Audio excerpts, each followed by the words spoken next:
And welcome to another update video on Solana. Yeah, so the Solana chart has shown a first reaction to this trading area, or rather call it trend reversal area, this larger support area for a wave 2, which is quite large. So technically the correction has room all the way down to $109.78. But because it is such a large support area, we're also using the not only the Fibonacci levels, but, well, yeah, resistance, but we also use the Elliott wave structures to give us a good idea of about when this correction could be complete. And honestly, yesterday's swing low has the potential for at least to be at least a local low. So we don't know if something more bullish is gonna unfold from here, but there is a decent chance that the next rally is a third wave rally to the upside, or it's going to be a B wave, and B waves can also be aggressive. But overall, that at least a local low forms in this region. Yeah, we want to talk about that in this video. Across the sector, it's possible that lows have formed. We just need a little bit more evidence. Bitcoin is also already broken above first resistance. That's not unexpected. That's actually just the first signal we wanted to see. Solana hasn't achieved that yet, but that might happen today. So let us take a look at the structures here on the Solana chart.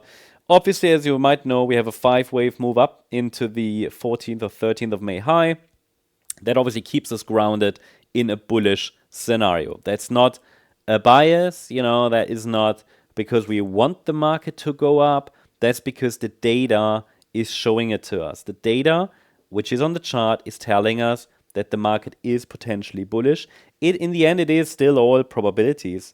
Yeah, but it's still, the data is quite clear. We do have a 5-wave move up. So again, it's not me telling you that the market has to go up higher.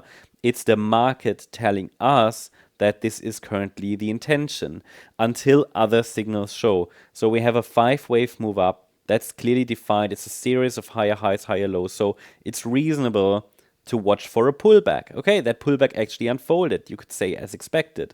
The support area has been on the chart since, I think, the 15th of May or something, and for a month now, and the market has dipped into this support area, and now we just need to see a first noticeable reaction.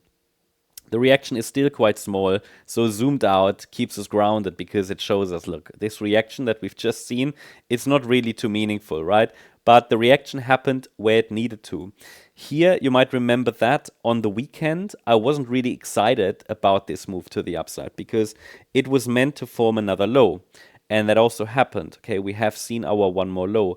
Price reacted to resistance at the time and pulled back. It's only a 3-wave move down, but that's not unexpected because I'm talking about the move down from the Tuesday high, because wave 1 was in 3 waves as well. So I consider that all of this move down is a diagonal pattern, an ending diagonal in circle wave, not in circle wave, in wave C to the downside here. Yeah, so that's currently the idea. And a C wave is a 5-wave move, but as an ending diagonal, the 5th wave is an ABC structure. So we've got all that. Basically now we have a first reaction. We've now run into the rallied into the resistance area I shared with you in the last video yesterday. So what does it mean? It means we have a test of resistance. I think there are decent odds that resistance will break.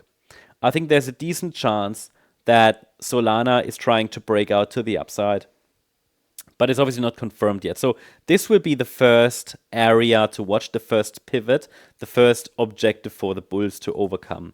Yeah, so when we have a break above this resistance zone, it tells us that at least a local low has formed, that the pullback completed in either wave A or wave 2. Because until we break above that level, it's technically possible that we just get one more low. I mean, it's also possible above, okay, nothing is ever guaranteed in markets. It's about when do probabilities shift. And they do shift when we get a 5-wave move up above resistance. Is it already 5 waves? Hard to say on this scale, but we haven't even broken above resistance. Again, I think there are decent chances that we break above resistance, and I think there is a decent chance that this low is actually a more meaningful one. So that's what we are watching for today. Once we get a break above that resistance zone, the focus can start to shift towards the larger resistance zone above, starting at $161.75. And maybe we're already breaking out directly then. That's the update on Solana. I hope you liked the update. If you did, please hit the like button, leave a comment, and subscribe. And if you really like the content, then please check out the channel membership. If you have any questions about the charts, make sure to check out our X profile. We're very active there. We're building a community there as well. It's always good to not be, depend on one platform only. So to connect there, get additional updates, make sure to follow us here as well. Make sure you only follow the account with the golden check mark. We would never send you a direct message, all that kind of stuff. Link is in the description. And again, if you have any questions about charts, post them here. I'll be there today to answer questions, and you can also interact with the community, give your ideas, post your charts, and much more. Thanks so much. Bye-bye.